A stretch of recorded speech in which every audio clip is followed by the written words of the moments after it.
బాధలు అదే నాకు ఏం చేసింది? నెమ్మది కలిగజేసింది.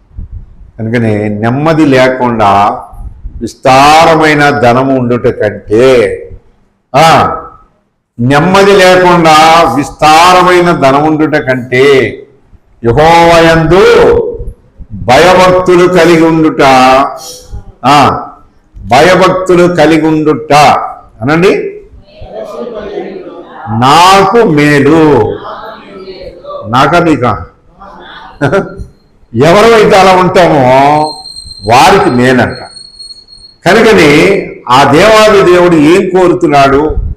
ఆ దేవాది దేవుడు నీకు ఏమి ఇవ్వాలనుకుంటున్నాడు? ఆ దేవాది దేవుడు నిన్ను ఎంతగా ఆశీర్వదించాలనుకుంటున్నాడు? మరి ఒకప్పుడు లేదు ఈ ధన్యత, ఒకప్పుడు లేదు ఈ మాటలు నా నోటముట. కనుకని దేవుని యొక్క పిల్లలమైన మనం ఈ యొక్క సమయంలో దేవుని వాక్యము వినే ప్రతి ఒక్కరము కూడా దేవుని శరీరములో దేవుని రక్తములో పాలు పొందే ప్రతి ఒక్క వ్యక్తి కూడా మనం చేయాల్సింది ఏంటంటే మన హృదయంలో ఏమున్నది అన్నది చూసుకోవాలి. చూడండి, కీర్తన గ్రంథం 133వ అధ్యాయంలో చెప్తున్నాడు. ఏమని అంటున్నాడు చూడండి, 133వ అధ్యాయం మాట మనం తీసుకుంటే అక్కడ అంటున్నారు, 1వ వచనం చదవండి. సహోదరులు ఐక్యత కలిగి నివసించుట ఎంత మేలు. చూడండి, ఇక్కడ మేలు అక్కడ కింద మనం ఎన్నో రాయొచ్చు కదన్నా. ఏం రాయొచ్చు? ఆశీర్వాదం, దీవెన, ఇంకా చాలా ఉంటాయి. అవన్నీ మీరు వ్యక్తిగతంగా రాయగలిగితే చాలా చెప్తారు దేవాది దేవుడు. కనుకనే ఐక్యతలోనే వస్తుంది మనకి బలము కదా.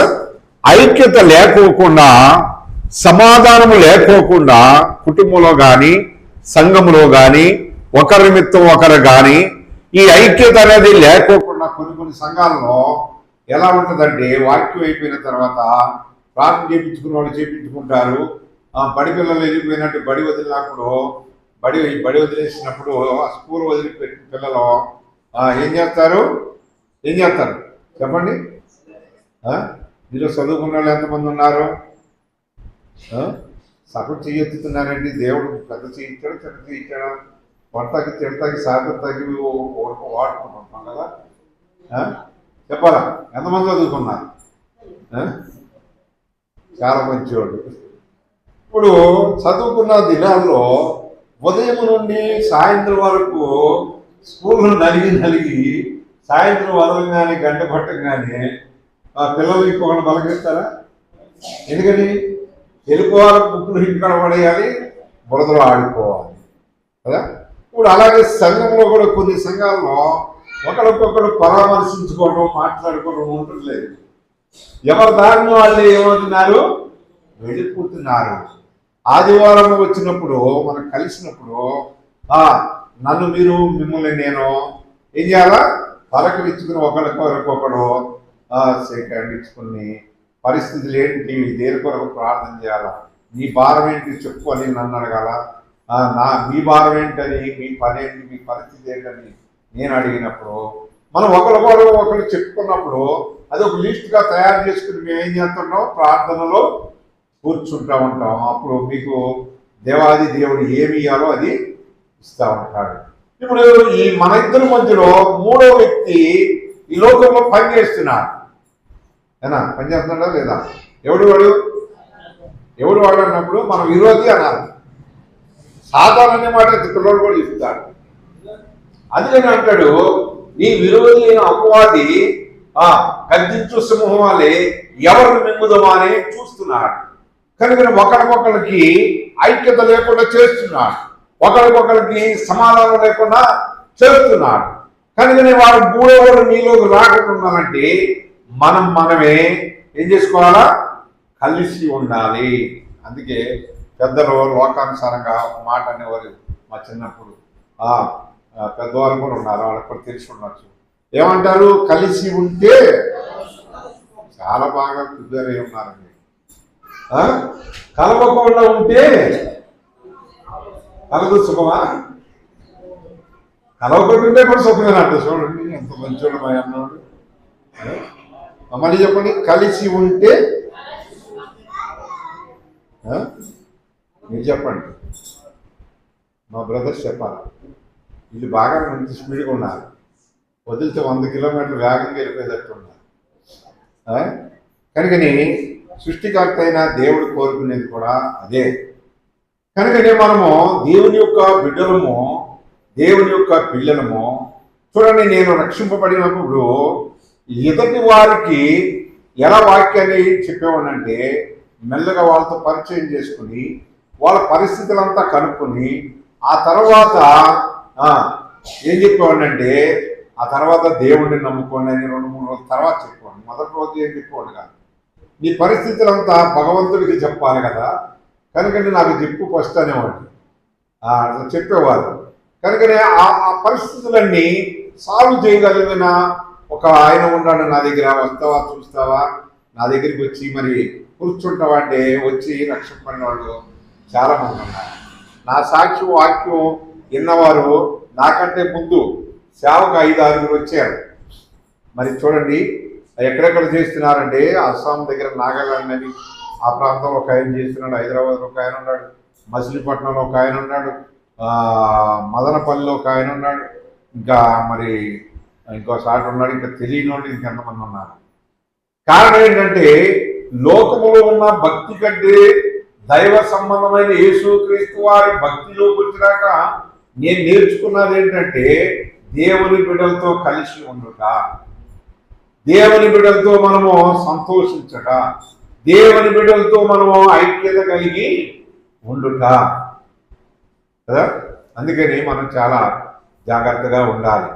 చూడండి, ఐక్యత అనేది చాలా ప్రాముఖ్యంగా మనకి అవసరం. ఆదికాండం 45వ అధ్యాయము 24వ వచనంలో మనం చూస్తాం. ఆదికాండం 45వ అధ్యాయము 24వ వచనం ఒకటి చదవండి. అప్పుడు అతడు తన సహోదరులను సాగనంపి వారు బయలుదేరుచుండగా మార్గమందు కలహము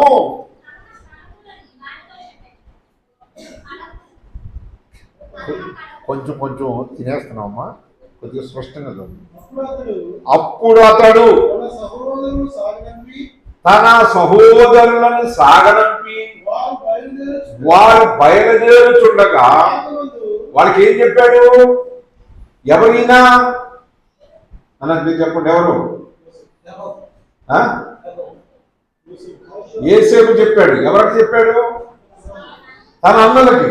అసలు ఎవరు చెప్పాలి? ఈయనకి అన్నలే తమ్ముడికి చెప్పాలి. కానీ తమ్ముడు ఎవరికి చెప్పాడు? అన్నలకి చెప్పాడు.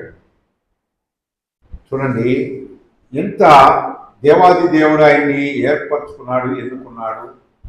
కనుకనే సృష్టికర్త అయిన దేవుడు చిన్న వయసు నుండి, లేకపోతే పిండము కాకముందే ఆ దేవాది దేవుడు పని చేస్తాడని యేసేపుని దేవుడు ఏర్పరచుకున్నాడు. కనుకనే అన్నలకి బుద్ధి నేర్పుతున్నాడు. కొన్ని పరిస్థితులప్పుడు మరి అన్నలు ఏం చేశారు? తమ్ముడిని అన్నలలో ఉన్న లోపము, అన్నంలో ఉన్న బలహీనతలు, అన్నంలో ఉన్న తప్పులు వాళ్ళ తండ్రి దగ్గర తీసుకెళ్తుంటే వాళ్ళు ఏం చేశారు చెప్పండి? నీరు లేని గోతులో పడదూసేశారు. అంతేకాకుండా ఇతర దేశానికి ఎక్కడికి అమ్మేశారు? ఏ దేశానికి అమ్మారు? ఐగుప్తుకి.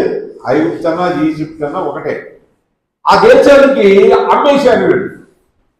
అమ్మేసినా కానీ దేవుణ్ణి ఏమాత్రం వదలలేదు.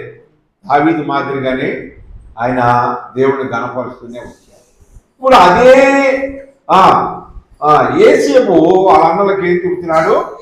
మీరు కలహము ఎందుకు? కారణం ఏంటి చెప్తారా? ఎందుకు ఆ మాట వాడాడు చెప్పండి. ఎందుకు ఆ మాట వాడాడు? వీళ్ళు ఖచ్చితంగా మార్గం మధ్యలో కలవరం అనేది వీళ్ళకి వస్తుంది. కనుకనే రాజు చెప్తే వినకపోతే, రాజు తలుచుకుంటే ఎవరా రాజు తలుచుకుంటే? అమ్మా మీరు చెప్పండి. రాజు తలుచుకుంటే ఒక్క మాటలు చెప్పాలంటే, రాజు తలుచుకుంటే దెబ్బలకు పొదువా? మంచిదే మీరు చెప్పింది. ఏదైనా చేయగలడు. అలాగే సృష్టికర్త అయిన దేవునికి మన హృదయం ఇచ్చాం, మన హృదయంలోకి ఆయన చేర్చుకున్నాం. ఒకసారి బాప్తిస్ట్ కార్యక్రమానికి వెళ్తే దరిదాపుగా 10 మంది యవనస్తులు బాప్తిస్తాన్ని తీసుకుంటానికి సిద్ధమయ్యారు. ఇంకా పెద్దవారు అందరూ కలిసి ఒక 20-25 మందికి ఆ రోజు సిద్ధపరచాం. వాక్యం చెబుతూ అన్నవాళ్ళు ఏమన్నారంటే, అన్నగారు మీలో అందరూ బాప్తిస్తాలకు వచ్చారు 20 మంది పైగా, మరి ఎంతమంది దేవునికి ప్రాణం ఇస్తారు అని అడిగాడు. అడిగితే అందరూ చెయ్యెత్తారు. అందరూ చెయ్యెత్తితే పెద్దలు పిలిచి అన్న ఏం చెప్పారంటే, వీళ్ళందరూ చెయ్యెత్తారు కనుక వీళ్ళందరినీ మన ఊర్లో ఎత్తైన బిల్డింగ్ ఏదో ఉందో చూసి ఆ బిల్డింగ్ మీద నుంచి కిందకి తోసేయండి అన్న. అర్థమైందా నేను చెప్పింది? తోసేయండి, ప్రాణం పెడతానన్నారు కదా, ప్రాణం పెడతానన్నారు లేదా, తోసేయండి అన్నారు. అప్పుడు మెల్లమెల్లగా ఒక 5గురు యవనస్తులు లేచి వెళ్ళిపోతాం మొదలుపెట్టారు. ఏంటమ్మా వెళ్ళిపోతున్నారని అడిగితే, మేము మాకు వయసు చాలా మంది, ఏదో బాప్తిసం తీసుకుంటే మా మనసు బాగుండదని వచ్చాం, కానీ మమ్మల్ని ఈ రకంగా చంపేస్తానండి, మేమెందుకు వచ్చాం? కనుక నేను కూడా మేము చంపడానికి రాలా. ఏంటి మనము ఆ యవనస్తులతో కొంచెంసేపు ఒక గంట సేపు పక్క తీసుకెళ్ళి మాట్లాడితే దాని గురించి చెప్తే వాళ్ళు అప్పుడు నెమ్మది పొంది మళ్ళీ వచ్చారు. ఒక ఆమైతే ఒకరిద్దరు గడగడ వణికిపోతున్నారు, ఎక్కడ చంపేస్తారో వీళ్ళని. అంటే ప్రాణం అంటే ఎంత ఈప పులుప తీపి అంటే నీ సొంత ప్రాణమా? నీ సొంత ప్రాణమా చెప్పాలండి? నీకు సొంతదా? ఎవరిది? దేవుడిచ్చింది. కనుక ఈ ప్రాణం లేకపోతే ఈ ఆత్మ మళ్ళీ దేవుడి రాజ్యానికి చేరాలంటే ఈ లోకంలో మనం ఏం చేయాలి? మనము ఐక్యత ఉండాలి. ఇతరులకు కూడా మన ఐక్యత, మన ప్రేమ, మన యొక్క ఆత్మీయత, మన యొక్క దేవుడు యొక్క భక్తి ఇతరులకు మనము చూపించేవారుగా ఉండాలి కదా. మచిలీపట్నం ఎంతమంది తెలుసు? మచిలీపట్నం తెలిసిన చేయాలి. సగం చెయ్యెత్తుతున్నారేమి అంటే సగమే తెలుసా? మన ఆటో అంతా ఇచ్చారు, పూర్తిగా చెయ్యెత్తారు. సరే, బందరం ఎంతమంది తెలుసు? బందరం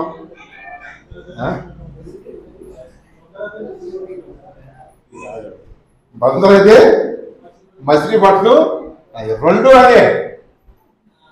చూడండి, దేవుని యొక్క పిల్లలమైన మన ఆ ఊళ్ళో ఒక అన్న సత్యనారాయణ అన్నని, ఆయన 2 కళ్ళు లేవు, కానీ రక్షింపడ్డాడు. ఆయనది చిన్న బట్టల షాప్, ఒకప్పుడు చిన్న బడ్డీ లాంటిది చెక్కతో తయారు చేసిన బడ్డీలో పెట్టి అమ్ముకున్నవాడు. యేసుక్రీస్తు ప్రభువారిని నమ్మిన తర్వాత ఆయన పత్రికలు వచ్చిన వాళ్ళకల్లా, ఆ బడ్డీ కంటూ ఇచ్చిన వాళ్ళకల్లా పత్రిక ఇచ్చి అప్పుడు బట్టలు చూపించేవాడు. లేకపోతే మీ పత్రికలు మీ దేవుని మాకు వద్దంటే నువ్వు కొనే బట్టలు నా దగ్గర లేవు పోమని దేవుడు ఆయన ఎంతగా హెచ్చించాడు తెలుసా? ఆ మచిలీపట్నంలో 4-5 షాపులు పెట్టాడు. తర్వాత 4-5 షాపులు పెద్దవి పెట్టాడు. మామూలుగా పెట్టాడు. దేవుడు ఆయన ఆశీర్వదించాడు. ఒక షిప్ ఉంది, 2 బోట్లు ఉన్నాయి. మరి ఆ షిప్, ఒక షిప్ తీసుకొచ్చే సరుకు ఎంత గొప్పది, ఎంత కిరాయిలు వస్తాయి, ఎంతగా దేవుడు హెచ్చించాడు. ఒక పూటకి గడిచే పరిస్థితి కూడా కాదంట. ఒకరోజు ఏడితే చెప్తే విన్నాను. కానీ దేవాది దేవుడు దాంట్లో కూడా నిలవలేకుండా ఆయన సేవకుడిగా దేవుడు ఎన్నుకున్నాడు. గొప్ప సేవ చేసి మహిమలోకి వెళ్ళిపోయాడు. ఎప్పుడు మాకు ఇదే బోధించేవాడు. అది ఎవరైనా కానీ, నీ ఫ్రెండ్స్ కానీ ఎవరైనా కానీ నాకు ఎక్కువగా ఫోన్ చేసేవాడు. ఆయన ఖాళీ ఉందంటే నాకే ఫోన్ చేసేవాడు. నాకే ఎందుకు ఫోన్ చేస్తున్నారు అనుకున్నాను అంటే, దేవుని పని చేయాలయ్యా, నువ్వు లోకం పని చేసుకుంటే ఎట్లా? దేవుని సేవకుడు నువ్వు అనుకుంటున్నావా? లోకంలో పనిచేసుకుని బతుకుతాను అనుకుంటున్నావా? దేవుడు అనుకోవట్లా. కనుక నువ్వు నేను చెప్పింది అనేవాడు. గంట సేపు కాల్ చేసేవాడు నాకు ఫోన్లో. చూడు, మనం ఎందుకంటే దేవుని యొక్క కుటుంబాలుగా మనం ఉన్నాం. మనం అందరం కూడా ఐక్యమత్యం కలిగి ఉన్నప్పుడు ఇతరులు ఎవరు కూడా మన జోలికి రావడానికి వీలు లేదు. మీలో వ్యాపారం చేసేవాళ్ళు ఉండొచ్చు, లేకపోవచ్చు, నాకు తెలియదు. కానీ నేను మామూలుగా పనికి వెళ్ళినా, లేకపోతే షాప్కి వెళ్ళినా, బయటకు ఎక్కడికి వెళ్ళినా బ్యాగ్ తగిలించుకుని పత్రికలు పంచుకుంటూ పోయేవాడు, పంచుకుంటూ వచ్చేవాడు. చూడండి, కారణం ఏంటంటే దేవుడిని మనము ఎంతగా పొందుకున్నామో ఇతరులను కూడా అంతగా పొందుకోవాలి.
హెబ్రీయులకు రాసిన పత్రిక 13వ అధ్యాయం. హెబ్రీ 13వ అధ్యాయము మొదటి మాట చదవండి.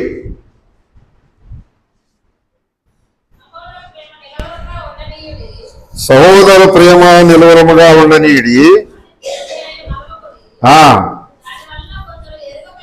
దాని వలన కొందరు ఎరుగకి. చూడండి, ఇక్కడ సహోదరులకు చేయాల్సింది దేవుని బిడ్డలకు చేయాల్సింది ఎవరికి చేశారంట? చదవండమ్మా. దేవదూతలకు చేశారంటున్నాడు. చూడండి, మరి ఒక మాట చదువుతాం. అపోస్తల కార్యములు 13వ అధ్యాయము 6వ వచనం కూడా చదవండి ఒకసారి.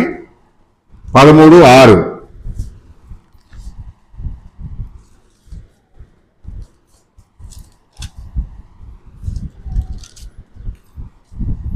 పదమూడవ అధ్యాయము 6వ వచనం.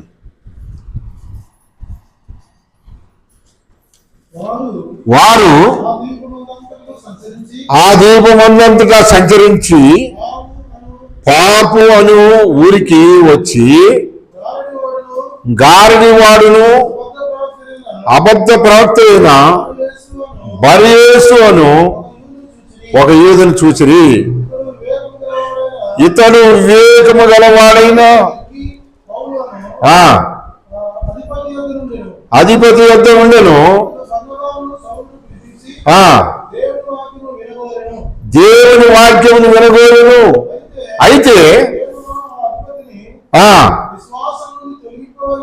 విశ్వాసం నుండి తొలగిపోవాలని వారిని ఎదిరించాను.